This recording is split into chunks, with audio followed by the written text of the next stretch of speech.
April અને મેમાં યોજાઈ શકે સ્થાનિક સ્વરાજની ચૂંટણી। આજે ફાઇનલ મતદાર યાદી જાહેર થતાં જ ચૂંટણીનો ધમધમાટ। તંત્રે તૈયારીઓ શરૂ કરતા રાજકીય પક્ષોમાં બેઠકોનો દોર શરૂ।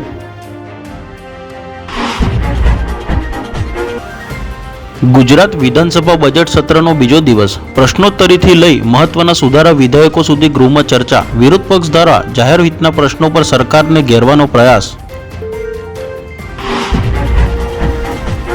પાલોદરામાં યુવક પર જીવલેણ હુમલો। તળાવમાંથી માટી ખોદવાનો વિરોધ કરતા પાઇપ અને લાકડીથી હુમલો। 2 યુવકોને ગંભીર ઇજાઓ। નગરજનોમાં ભારે રોષ। વિદ્યાનગર વિનુકાકા માર્ગ પર અડધો કિલોમીટર સુધી કચરાના ઢગ। ખડકી દેવાતા રોગચાળાની દહેશત। ભાવનગરમાં વેપારી પર કિન્નરોનો હુમલો। ₹150ની લૂંટ। સેલારસા ચોક ખાતે 100 રૂપિયાની માંગણી મુદ્દે કિન્નરોની મારપીટ સાથે તોડફોડ। પોલીસે ચારેયને ઝડપી પાડ્યા।